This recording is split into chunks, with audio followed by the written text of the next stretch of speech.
Yo, what's up guys? John Boogle here. Here we are with the Manic Eraser updated guide, Vulcanizer, Deadly. Let's hop straight into the lineup explanation, as this stage isn't quite as simple as Manic Mohawk. Now, once again, Manic Eraser here, and a lot of the Manic stages become a victim to Cyberpunk. But don't worry, if you don't have Cyberpunk, there are still ways to handle this stage. Cyberpunk just makes it 10 times easier. Now let's break down the lineup into unit roles. This way you can get a firm idea of what units to replace if you have better options or if you're lacking certain options. Of course, to start off, we're always going to discuss the meat shields, a very underlooked part about battle cats. Proper meat shields and meat shielding can lead you to win or lose a stage. Now in this case, Manic Eraser has a nuclear bomb as his attack, so meat shield levels don't really matter here. What's more important in this stage is allowing fewer gaps in your meat shielding, and we'll talk about more of this later in the strategy explanation, but for now that means I would recommend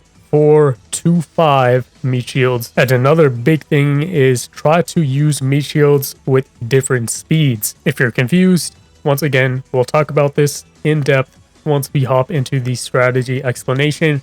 For now, all you need to know: aim for 4 to 5 meat shields, try to get them at different speeds. For example, being Crazed Wall is a different speed than Manic Mohawk. Manic Mohawk has a different unit speed compared to Gato Amigo and Eraser. You pretty much get the point, but we'll explain this later on and why it's actually so important. Now that we've covered the meat shields in the lineup, let's go ahead and cover the attackers. Compared to Manic Mohawk, this is a much more active stage. Well, you'll need to have certain attackers for certain enemies in the stage. As in Manic Eraser, there is a peon cycle, and there is some trace we'll have to cover here. Now, you won't need specific trait counters, but using them does make the stage way easier. So if you do have them, use them. In this case, we have Pizza Cat for the Gories, Courier for the Cappies, and we can just utilize Cyberpunk as a chip damage unit or just some crowd control for the other enemies in the stage. But we also do have our 2 legends here as some of our main attackers to cycle them in succession for each peon wave that arrives in case we do need them. An example being cycling Crazed Bahamut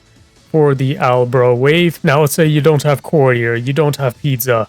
You can use stuff like Dragon, Cat, Harris Cat, Drama Cats. Any general ranged attacker is pretty good for this stage just for handling the peons. Even though Cameraman, an elite unit, gets outranged in the stage by Manic Eraser, doesn't mean you can't use the units in the stage just to handle the peon waves much easier. There are many units that could fulfill the role of just a general attacker, especially if you don't have the units to counter these specific traits in the stage. Like I mentioned, Cyborg is like the most iconic ranged attacker in all of Battle Cats. Cameraman, Cat, even stuff like Seafarer can work in this stage. If you have any great nukers to just nuke the peons out of the way very quickly, that can work as well. So if you have some Ubers for that, let's say you have Thundia, you can replace that with Crazed Bahamut here just for the Cappy wave. I go over this in the using my own guide to beat the stage video, and it shows how to properly utilize a guide and what to adapt and change when you attempt a stage. If you're struggling to figure out on what units to replace or which units to use, I highly recommend watching that video and the how to use the guide video. So then you could come back and cover up your weaknesses and pick the right units that you need for the stage. Now, before we hop into the strategy explanation, let's talk about some wild cards that can be used in this stage. One of them being Cyberpunk, of course, which is a pretty general crowd control unit that can work in a lot of the Manic stages. I've said this a lot before, and I'll continue to say it again. Cyberpunk is truly the ultimate unit for a lot of these Manic stages.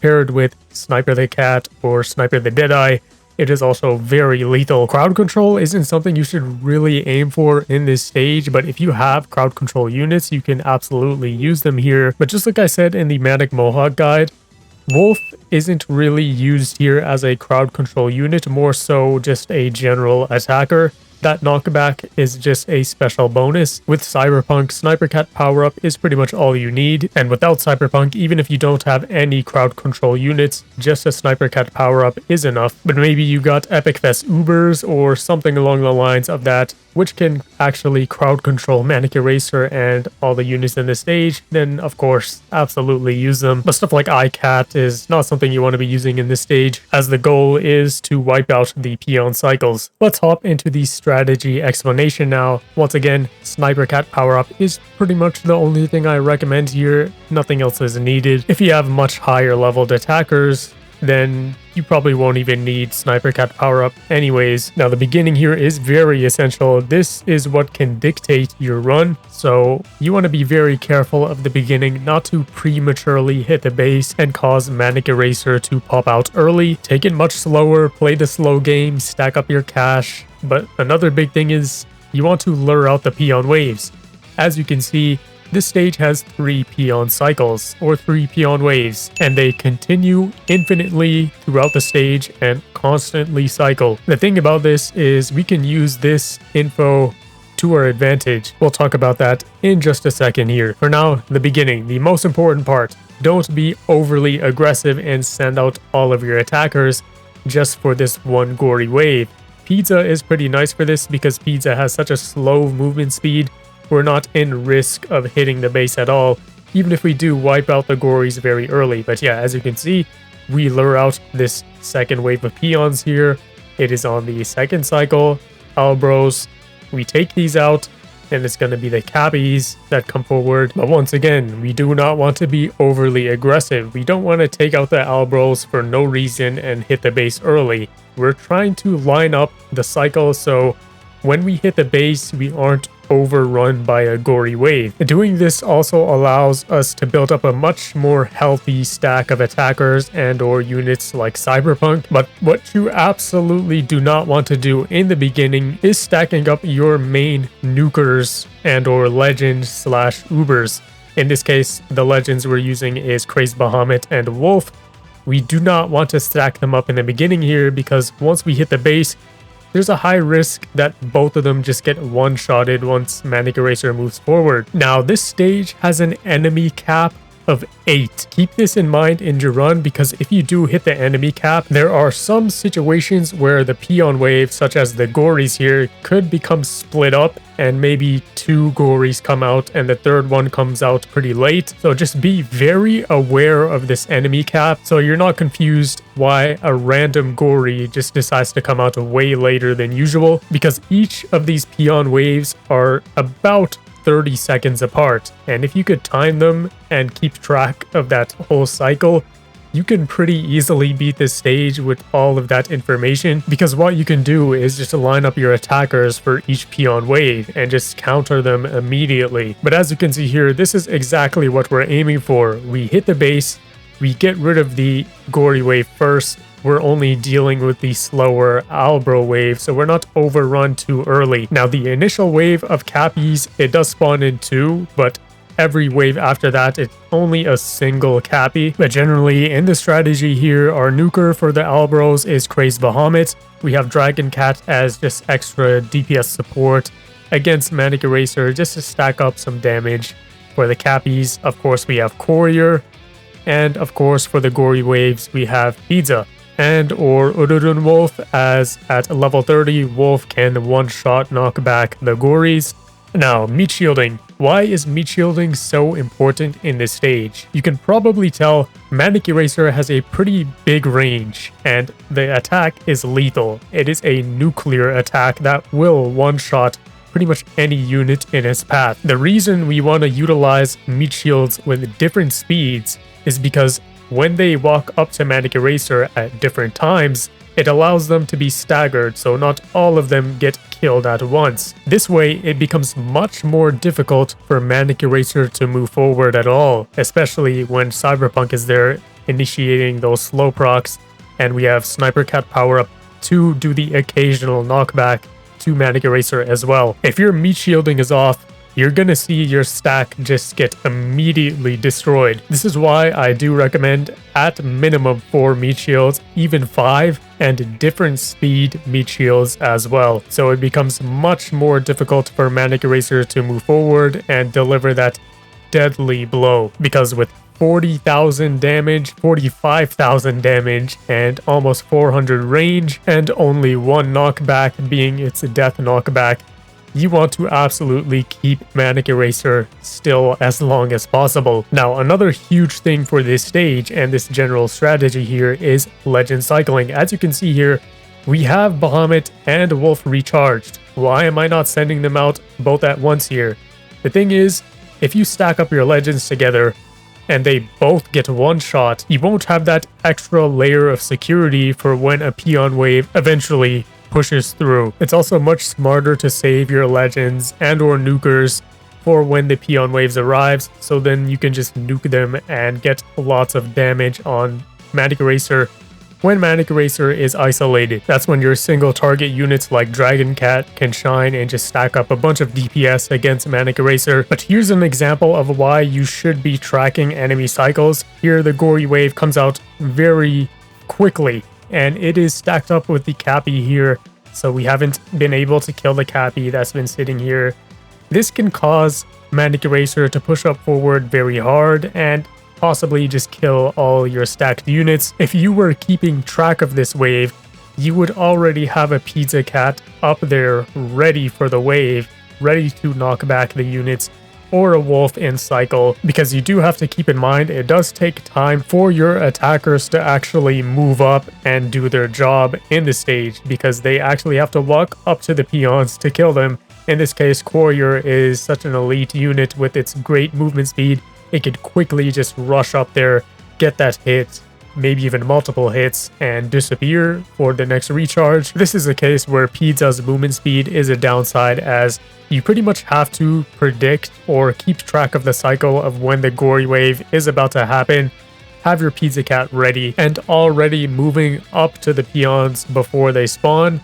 Otherwise, the Gories can and they will push very hard. So when you do have your attackers ready for each enemy cycle, make sure you do properly give them time to actually walk up and hit the attackers, because if you don't take into account the time it takes them to walk up to the peons itself, it could cost you your whole stack of attackers just getting wiped out by Eraser, because we do want to fill the gaps as much as possible. So using Courier in this stage as just a general attacker and not something just for the Cappies is very great. You can see here Courier gets up there very quick and is able to handle this Gory Wave. Now in the using my old guide video, you would see that Courier wasn't enough alone for the Cappy, so I did substitute in an attacker for Batcat just to handle that single Cappy that just sits there for 10 years. So do try to cover up your weaknesses. You can see here we didn't keep track of that Gory cycle, and that Gory Wave pushed very hard and it got Cyberpunk killed there. It's the small things that do add up in this stage over time, because Manic Eraser has a huge pool of health, and this stage can get pretty lengthy with Manic Eraser having nearly 5 million health. So if you didn't bring a supporting attacker for your legends and or Ubers like Dragon Cat, then prepare to be in this stage for a very long time. A very safe way to go about this stage is to try and get one Ururun Wolf on the field at all times. One and only one. You don't want to stack them up together, because if they both die, it's pointless, because Wolf can pretty much handle all the peon waves alone, and the extra chance to knock back is that extra bonus crowd control against Manic Eraser, which can be pretty clutch, especially in situations like this where we're trying to recover our cycle here. It's one of the reasons why I don't recommend Cat CPU in this stage, because it can genuinely screw you over in this stage if you don't have the proper cycles already set up.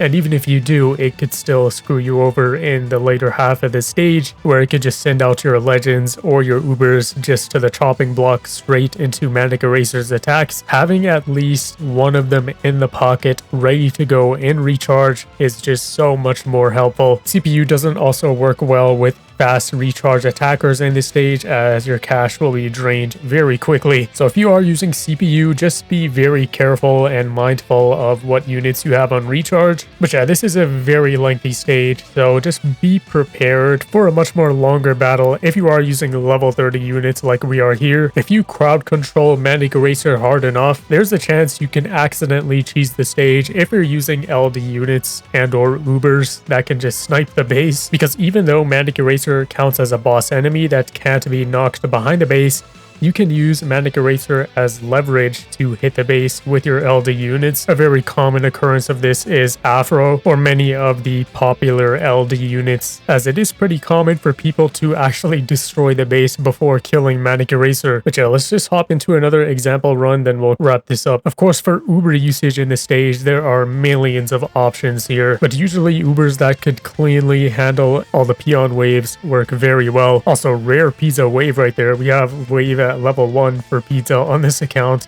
What is that, a 3% chance? But yeah, some underrated no gacha options in this stage is Crazed Legs, Crazed Dragon as well. Also, if you do have the gacha option to use here, Brainwashed Legs as a nasty surge unit can work very great. Of course, Little Nye can work as a unit that could outrange every unit in the stage and occasionally proc that slow. Pretty much all of the Lugas work here because they all have such massive standing ranges. You can see in this example here we're using D Phony. Aim for the units that have that bigger range, standing range, because Eraser has 390 range, which can be very tricky to work around. A big thing is to utilize the units to cover your weaknesses. If you're struggling with the cappies, even with Courier in your lineup, maybe try substituting Crazed Bahamut with an anti-red Uber nuker. That could work out pretty great. Or hey, you can just rely on the GOAT Cat. Another niche tip I can give here is when the Gory wave or any other peon wave in general arrives,